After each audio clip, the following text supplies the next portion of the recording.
I just got this deep fryer, so I'm gonna be making shrimp tempura today. It's not like a deep fryer, but it fries.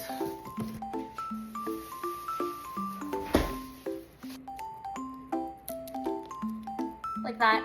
A couple years ago, when I used to work at a restaurant, I had to peel and devein like 200 shrimp every single Wednesday. Now I'm gonna make some slits on the bottom of the shrimp so that it's more straight. Everything reminds me of you! 1 cup of flour, cold water. I know what you guys are gonna say. I don't use like vegetable oil or canola oil. I'm deep frying with coconut oil. Uh-oh, this is gonna take a while. Pat all the shrimp to get the moisture out.